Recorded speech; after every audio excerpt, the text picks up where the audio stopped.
Peace up to the tribe. Welcome back to the Artist Journal. This is your brother Samal for another episode. I want to apologize for the earlier live.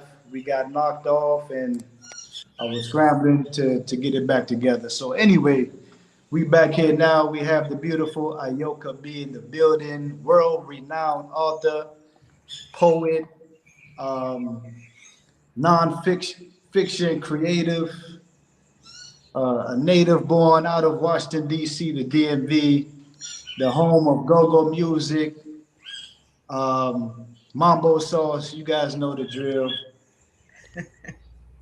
Welcome to the platform, Ayoka. How are you? I'm good. I'm good. Thanks for Excellent. having me. Absolutely. So it's early in the AM over there in Costa Rica. How's the energy? How's the vibes? Always great vibes. Always good, great vibes. It's Pura Vida here. Pure life. But Pura Vida can mean just about anything you want it to mean. But it's good. It's good. Life is good. Cool. I heard you mention that term the other day. I was trying to figure out what does that mean and The what literal language is that? translation is pure life, Okay. but people use it, just about everything as a greeting, um, as a when you're parting with someone, people might say "pura vida." It means everything is okay. It means just about everything, but it really speaks to the culture and the life here. It's a slow, pure, positive life here. Pura vida. Very nice. So Costa Rica is taking good care of you? Taking great care of me. I am Excellent. reborn here. Absolutely. So how long you been in Costa Rica thus far? 4.5 years. 4.5 years. Okay. Yeah. Excellent. So family, like I said, Ayoka is a world-renowned author. So today I have the privilege of having her on the platform. So Ayoka, with your permission, can I read one of your pieces? Oh, wow. Okay. Yeah, yeah. Yes, you can. Family, don't hold me against, don't hold it against me if I just mess this up, but I'm gonna do my best. Okay. Here we go. Okay. I am immersed in birdsong.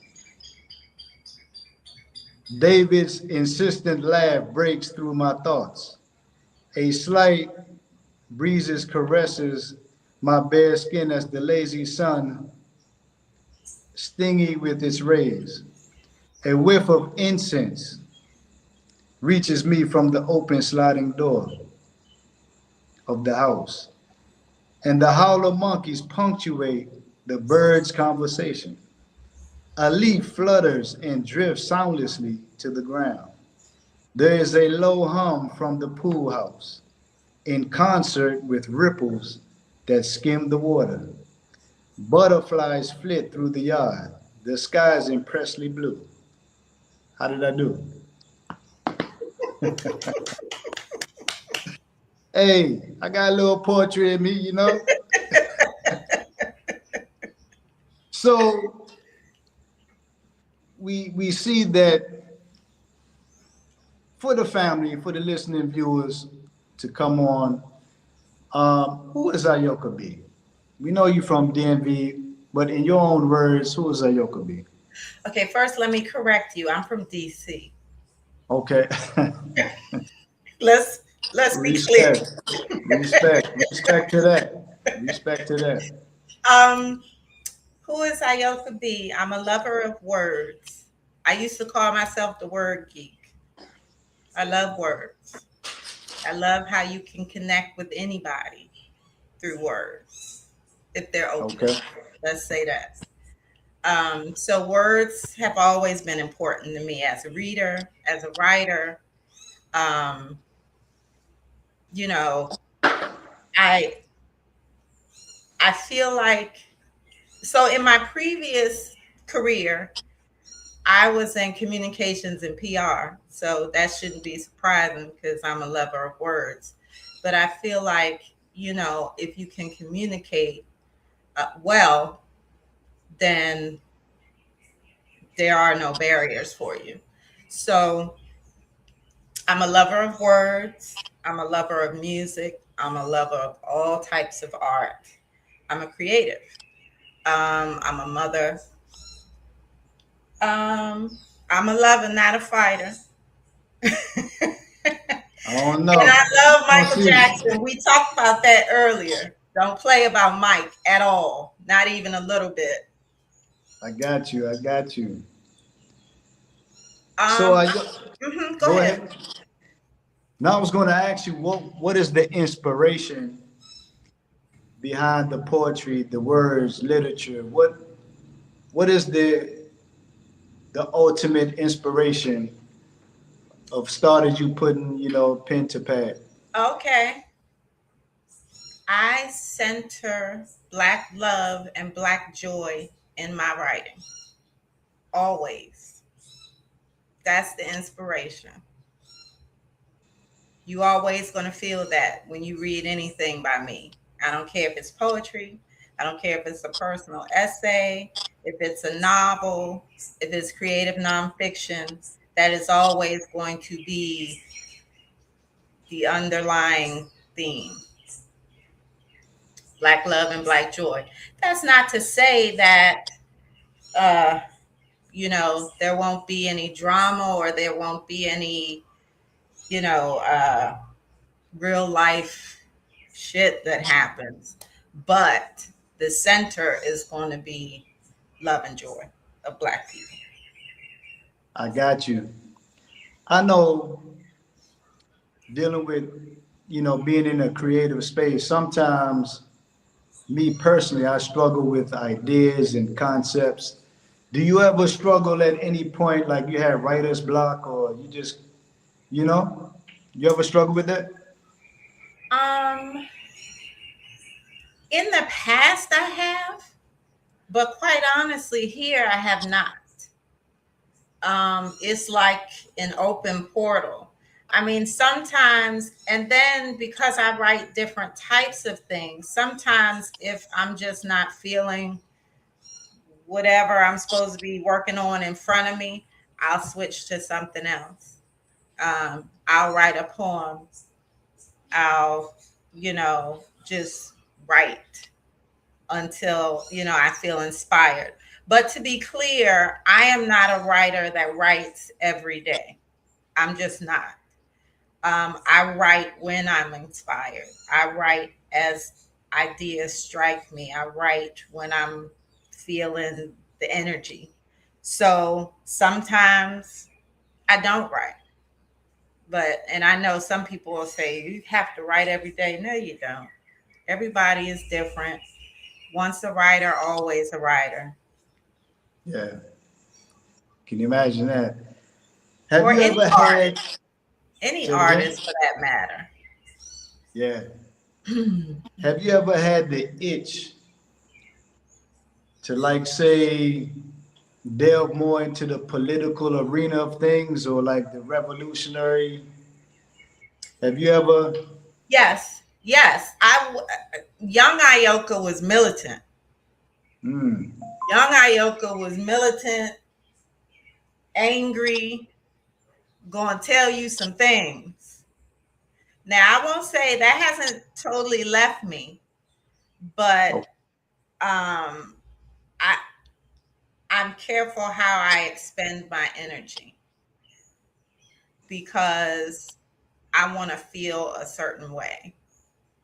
And the kind of person I am, I can get very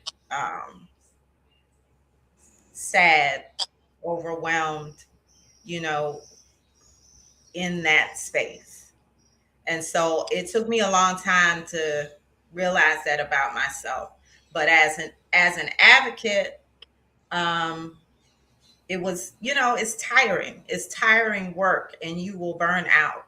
That's not to say don't do it. We always have to do it, but you leave it for the next generation. You teach them and let them be on the front line. But yeah, yeah, I've always been in that space. And every once in a while, I'll write a poem, about something that's going on. Even in my novels, the characters, you're going to there are going to be some social commentary woven in, whether it's in their dialogue, whether it's in the backdrop of the story. It's always, yeah, it's going to be something in there. Got you. It's interesting that you said when you got to Costa Rica, just things started to flow. Oftentimes, when I like study Bob Marley and his material, I often say, man, it was partial, like it was part of the environment that he was in. Yeah. When you're surrounded by the ocean and mango and coconuts and you got that alkaline, dense green environment, it's like you yourself are a part of that environment, Yeah. So it's like the environment speaks through you, you know? So it reminded me of Bob Marley when you said that. So your material, Hmm. you've written 6 masterpieces. The last one, I think it's Love at Second Sight, correct? That's the first one. That's the first one? That's the first one. Yes. Okay. I'm asking that because, my queen, she loves stuff. So Oh, if you can speak a little bit to that okay. material, Okay. that'd be awesome. Okay. Love at Second Sight. That was my first novel. That published on Black Love Day in 2024. Um, February 13th for y'all who are unaware. It's Black Love Day. And that story follows female main character Shane on her journey. So Shane is a single mom from DC, and she has just been laid off her job, and she's just trying to figure out her next steps because she's got to provide, but also in a larger sense, just her life, because she's a single mom, like I said, so she's had some fumbles in the love arena, and she's trying to figure out, what her purpose is, who she is in life, and what she wants to do. So when we meet her, she's 28, but the majority of Mm. the novel, she's in her early 40s. Um, I did that because we see so many books with very young main characters, and I'm like, we gotta represent for the grown and sexy. So, Right. so the majority of the book, she's in her early 40s, but it spans until her 70s. Um, but Wow. but it just follows her journey. Um, there are a lot of themes in the book. It addresses, the subtitle of that book is Rethink What It Means to Love. And the reason it is because that book addresses all types of love. So self love, love of family, love of friends, love of community, and romantic love as well. So Well, that's what you're gonna get with Love at Second Sight. Now, I gotta give this warning. It gets a little spicy at times, and I like to tell people that because that's not for everybody. But this gonna give you a little spice too. Ayoka, let me ask you a question. Since we're on this Okay. love topic, can you differentiate love from romance? Because it seems to me, right, a lot of people throw around this terminology, this love thing. I love you, I love you. People get together, 3 months later they gone. So it's Right. like, what happened to the love? So Right. from your perspective, is there a difference between romance and all of that and then real love. Can you speak to those Um, things? yeah, I think there's a difference, but I think that true love includes romance. For it to sustain, it needs to include romance. Now, getting swept off your feet is great, but you need more than that for it to sustain. And so I think that a lot of times, yeah, people throw around that word, but they don't actually love the person. Um, it might be infatuation. I mean, when you look up there are, I want to say, 8 types of love. And so it could be eros, which is the physical love, the real like visceral, like, turn you inside out kind of love. And then there's I can't remember the term for it, but then there's a romantic love. And then there's another type of love that is type that sustains for decades. So, and that's not to So, say that the same relationship can't go through different phases of the love. You know what I mean? But you gotta, but when it's true love, and sometimes true love doesn't sustain for different reasons. And it doesn't mean that it wasn't true, but there are some other things that need to happen as well. One, you need to know yourself first. If you don't, then yeah, that's going to be problematic. But you also need to know that person. A lot of times people get together and they really don't know the person, and then the more that they learn them, they're like, "Oh, I don't even know if I really like this person." mm, But you're already in it. I think, for instance, with Sadiq, my friends, if they're joining us, they know him as David because that's how long I've known him. I've known him since I was 18 and he was 19. oh, And okay. we were friends, strictly well, when we first met, we was like Yeah, looking yeah, at each other or whatever. But we were friends for yeah. 22 22 years, platonic friends before we ever started dating. And I Wow. think we've been together now for 12 years, and that's the longest relationship either of us have ever been in. And I think it's because, well, I know it's because this is the first time that either of us have been truly friends with someone first. And that's how it's supposed to work. We just don't usually do that. It's usually who looks good to us, maybe who swept us off our feet, who said all the right things at the right time. But that kind of stuff, that kind of little shine at first can wear off. And that's always my argument is that what you find to be real is commitment, dedication. You're gonna go through some things. Right. So when we go through the fire with each other and we both standing on the other side of that and still feel good, even though that we might go through some things, Right. for me, that's true love. You know It what I mean? is, but I'm going to say it again. True love does include romance. You can't forget that. But Ayoka is the romance side of things. You meet someone, you got the ooh ah, feeling good, it's bubbly, roses, going out to eat, wine. Okay, cool.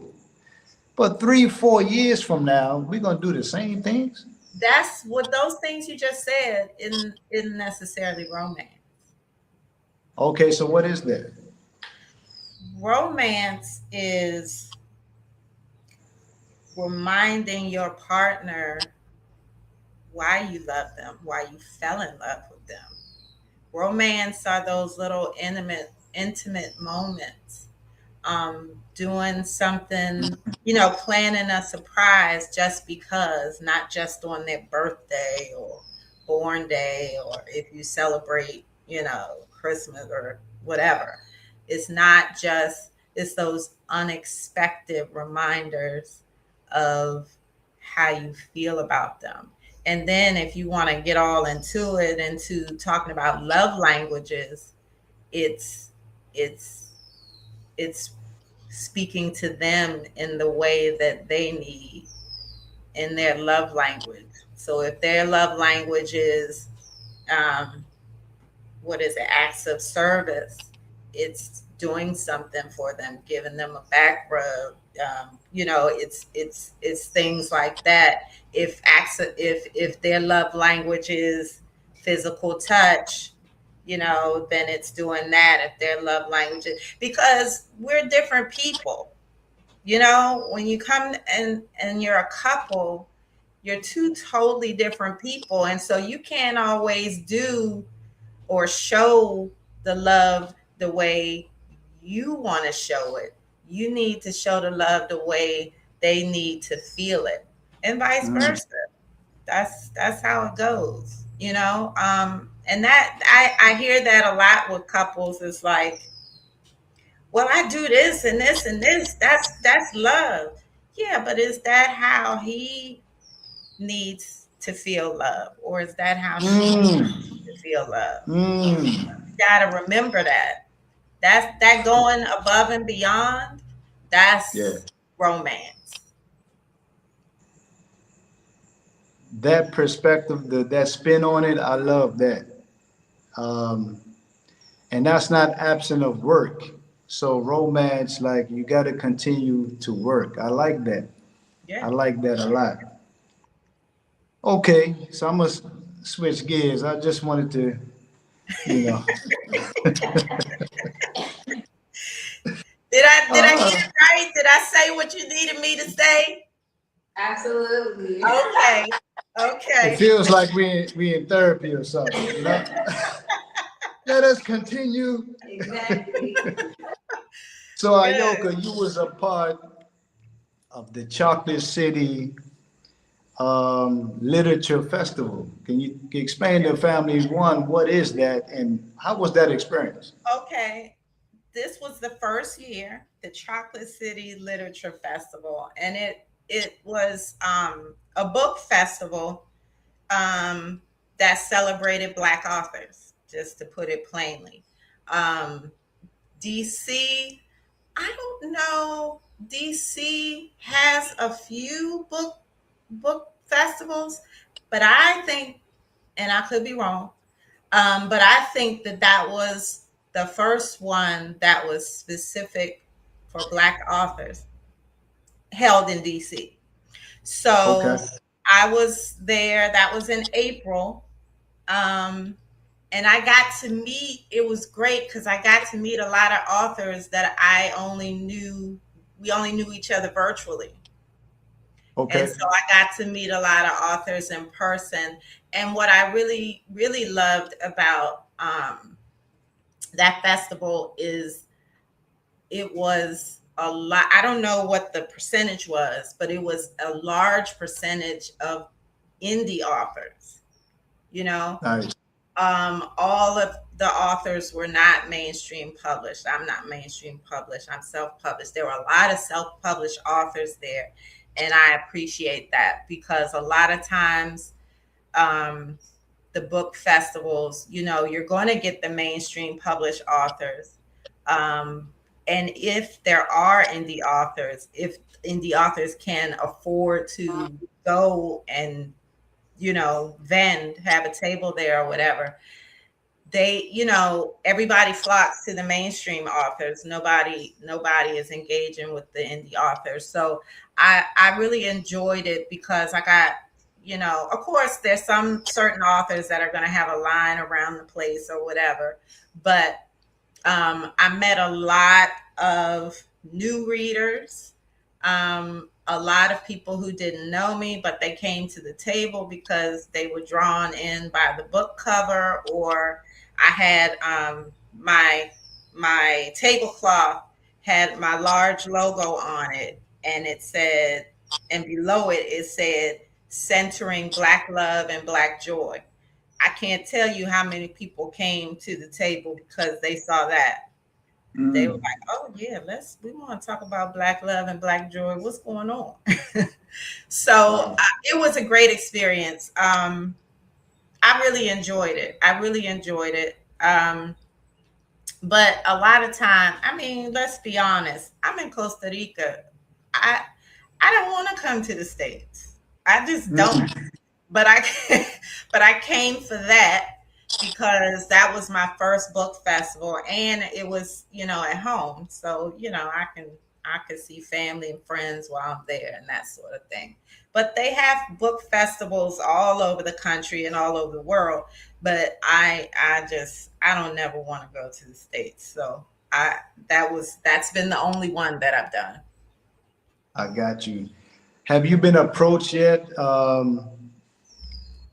Contract wise, like major companies want to deal with you or support No, and put you out no, there? Or? I never pitched my manuscript. I Okay, never I never wanted to. I always knew I was going to self-publish. got you, got you. Okay, cool. We talking about life outside of America, Costa Rica. You did a piece with the Greater Good magazine celebrating Juneteenth, correct? Yes. Yes. Okay, And that was, go ahead. tech, technically that a piece of a essay that I wrote was included in it. But Okay, the article was written by a young sister that lives in Valencia, Spain, named got you. Christine Job. She has a podcast called Flourish in the Foreign, and Okay. I was on her podcast, and so she is literally studying. I think she's doing a PhD, um, studying the impact of Black women living abroad.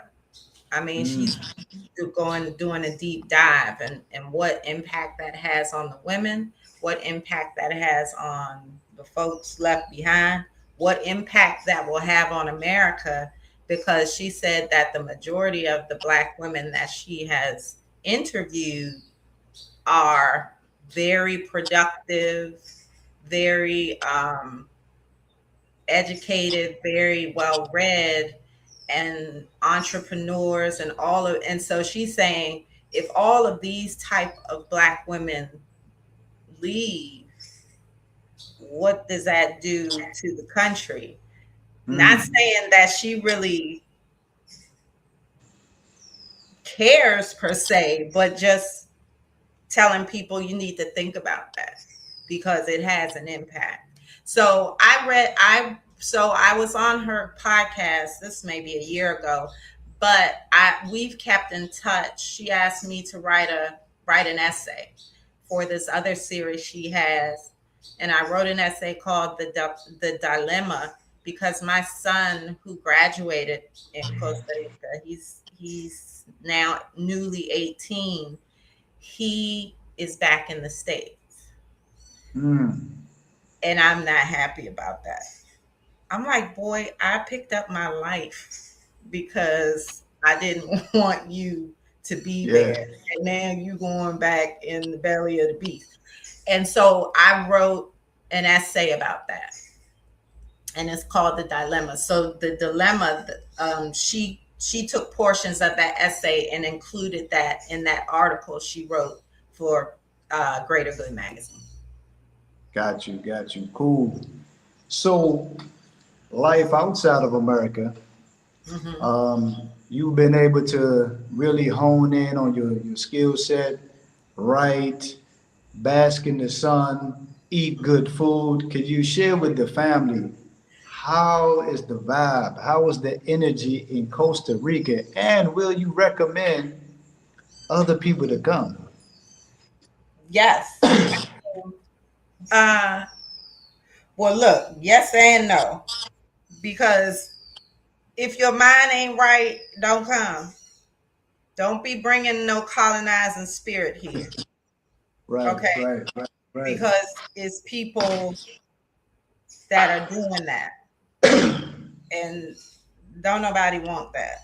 Speak to that a little bit. Speak to that. How does that spirit look like? Put some So, clothes on it. okay. Okay. So I've talked to people saying, and this is whether you're moving somewhere or even just when you travel, when you vacation, you know, um, look, you can look at Jamaica right now, and there are a lot of islands in the Caribbean that are fighting legal battles right now because they don't have access to the beach in their home country, which is insane.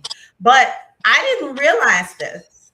I will never, ever, ever stay on a resort ever again when I travel. Um, and it's not even, that's never even been my preference because I want to be with the people. I want to see what the culture is doing. I want to experience the music and the art and the real food and all of the things. So I'm not a resort person anyway, but I've done it before and I will never do it again. But when I say don't come with your colonizing spirit, what I mean is don't go to another country trying to recreate what you have at home or what you're leaving. You need to respect the culture that you're coming into and watch and listen and find a way to immerse yourself in it and contribute to said community. If it's not English speaking, learn the language. I don't care if you want to do Duolingo or whatever. They even have one that you can go get to through your library system online. But respect the land enough and the people enough to do it their way versus your way. Um, Something that I've noticed here because we started coming here years before, probably 4 or 5 years before we ever moved, and it's changed drastically since then. Um, and there are a lot of people who have come here who, because prices were cheaper and things like that, and they bought land and built Airbnbs and try charge these ridiculous prices because they want to make all this money. And what it does is it prices out the people who live here. Mm. When you charge these exorbitant rental fees, it makes all of the prices rise. Like the price of food here is crazy. It wasn't like this when we first came. So those kinds of things, um, you know, there's an area called Playa Negra. It's probably, which means Black Beach. It's probably 12 minutes away by car. It used to be it was a main road that you went down to get to that area. Um, it used to be this dirt road, wide dirt road that you went down, and you knew, if you were on a bike or walking, don't have nothing on being cute because the dust's gonna be everywhere and all of that. Right, right. Well, that so many people have moved into that area. So many foreigners have moved back into that area with their colonizing spirit. When you go down there now, it is paved.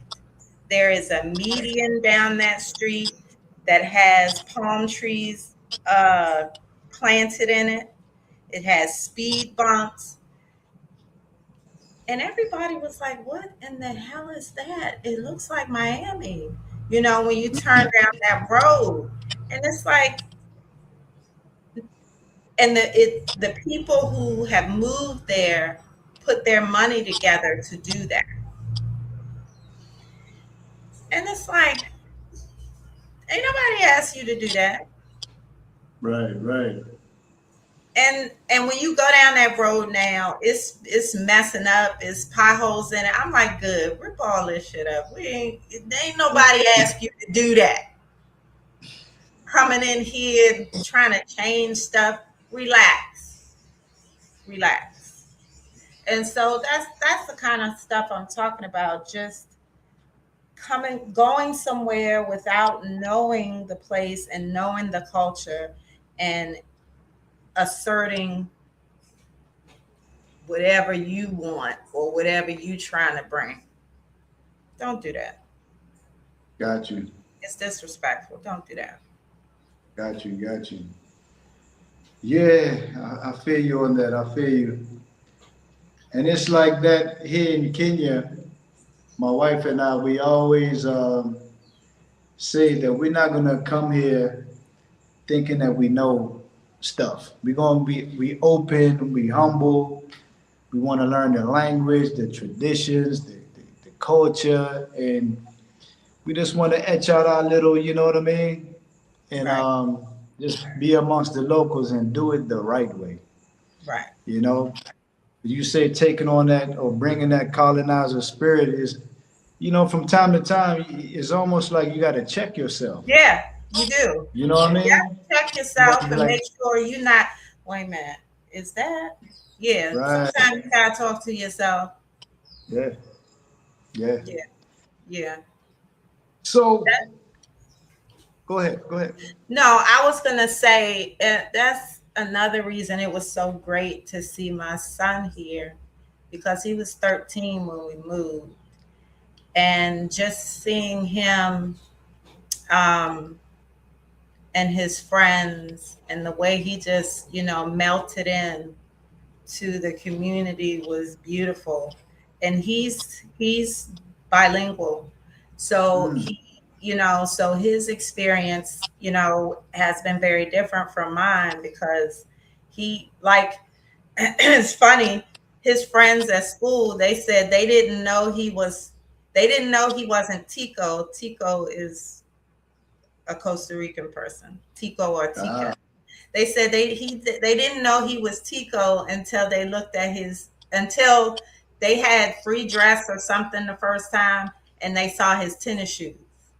Then mm. they knew he wasn't Tico because he's a kind of sneakerhead, and so he had to Yeah, fly yeah, yeah. stuff on.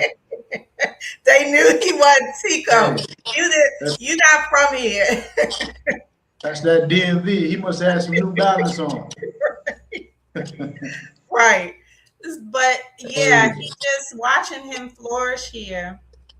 And I remember trying to explain it to somebody and said, you don't understand like the weight that was lifted when we came here. I don't ever have to worry about him. mm, He could go out, he would go out on his bike. Everybody rides bikes here, bikes or motos. He would be out on his bike with his friends. They going to the beach, they going to play pool, they going over to somebody's house, whatever. But I was never afraid. Never yeah. afraid. And the I was trying to explain to someone, I said, logically, as Black people living in America, we know that we carry a certain weight. What I told them was, you don't understand how heavy that weight is until you don't have it. Mm, Man, I mean, I had a friend come visit, and she was supposed to be here for 2 weeks. mm. She was here for 3.5 weeks and wasn't trying to leave. Wasn't trying to leave. And she said, she called me one morning, early in the morning. Well, she texted me. I guess she didn't know if I was up or not. And I was. And she texted me, she said, I just realized that since I've been here, I haven't thought once about being Black. Mm. And I called her, and she was emotional and snotty. And she was like, now I get it. you were trying to explain to me, and I didn't grab. I thought I understood, but now I get it. Like, I'm just moving around as me. Wow. Nobody is projecting their Yeah. preconceived mess on me. I'm just a person You're just free. living. Right, Free. right, free. Man, So that's a now I got to beautiful, go back. that's a beautiful thing. Right. So what actually, your son is going to school over there, or what is he doing? No, oh, in the States. Yeah. First of all, he didn't, as far as I was concerned, he didn't have a plan. His version of a plan and my version of a plan are two different things. He said he was going to stay with my mother, which I didn't think was a good idea because he's always had his private space all his life. And my mom is raising my two young cousins. He was going to be sleeping on the couch. I was like, dude, you don't, it's the difference between visiting and living. You don't know what that's going to feel like when you decide whatever path you take, whether you're going to be going to college or starting a apprenticeship for a trade or whatever it is you choose to do, and you come home after a long day and you have no privacy. You can't just be. Everything is going on around you. You're in the middle.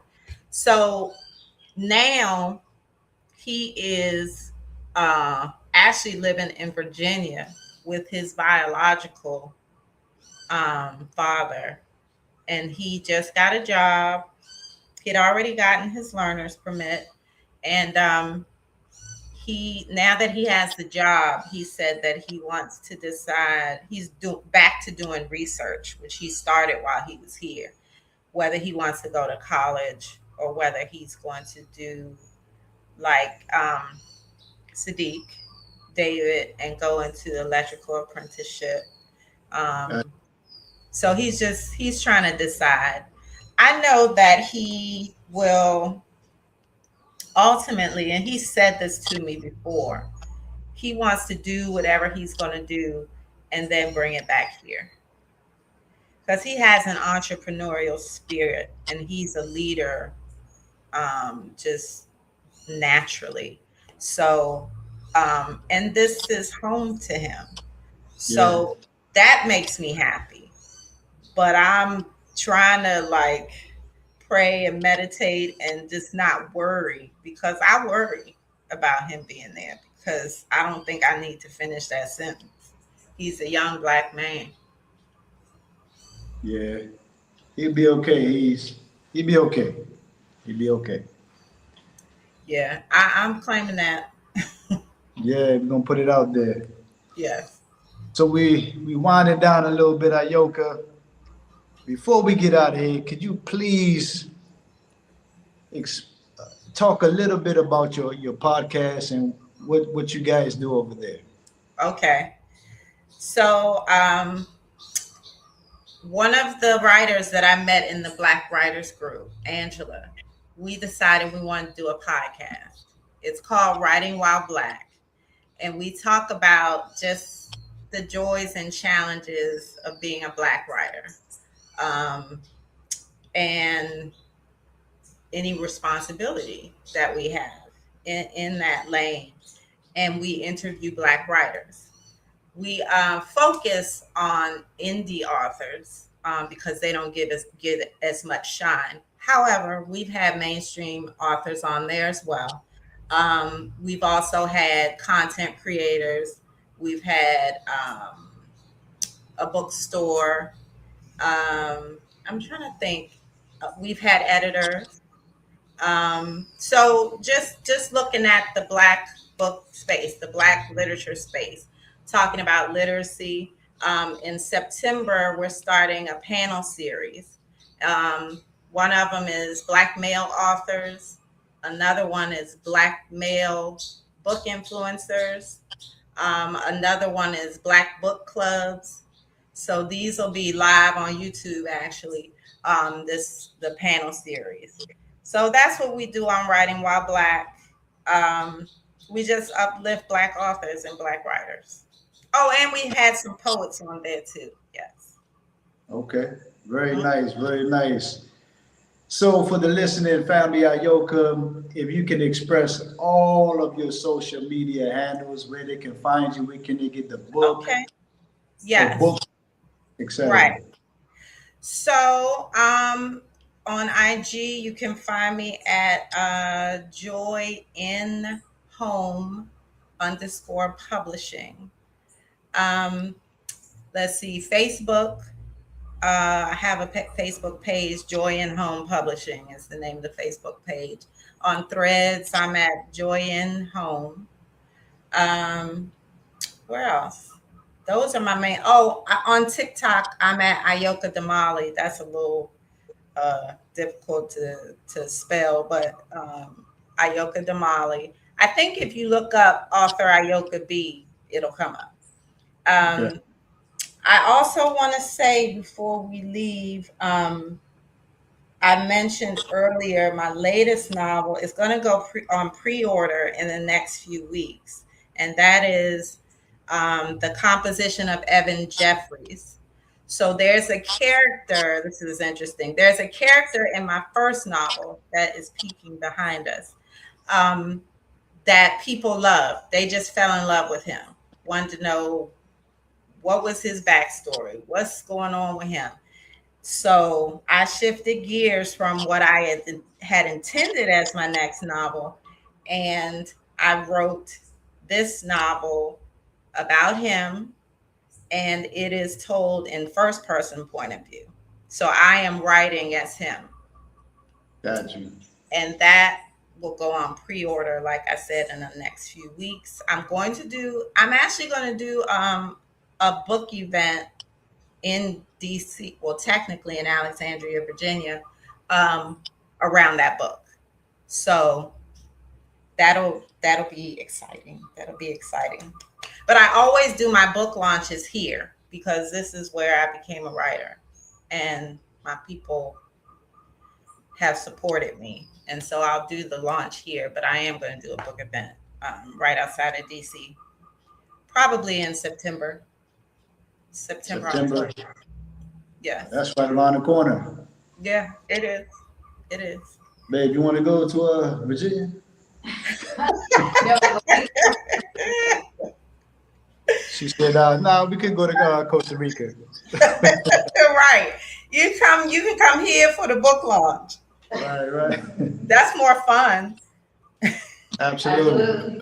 And there's a few vegan spots in Costa Rica, huh? Mhm. Yeah. Yeah. There are a lot of vegans here. Okay.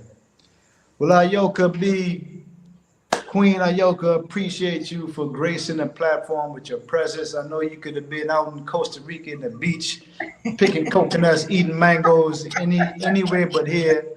But you spent almost an hour of your time with us here at the Artist Journal. I want to say thank you, thank you, thank you. And again, I want to apologize for the technical stuff earlier. Listen, it happens. Yeah, yeah. Um, One last thing.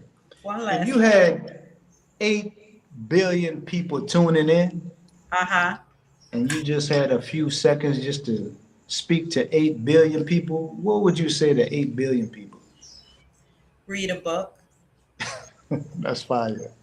Read a book. Absolutely. That's fire. You heard it from the queen herself, family, Miss Ayoka B. We got to bring her back on the platform so we could chop it up again. For those of you who are tuning in, just rewind the video about 7 minutes and you will find all her social media handles. You can find her, you can support her by purchasing a book. So again, Ayoka, I want to say thank you, thank you, thank you. Peace out until next time. And tell David I'm coming for him. He got to come on and grace the platform as well. Okay. I'll let them know. Right. Okay, Ayoka, we'll catch up. All right. Thank you. Peace.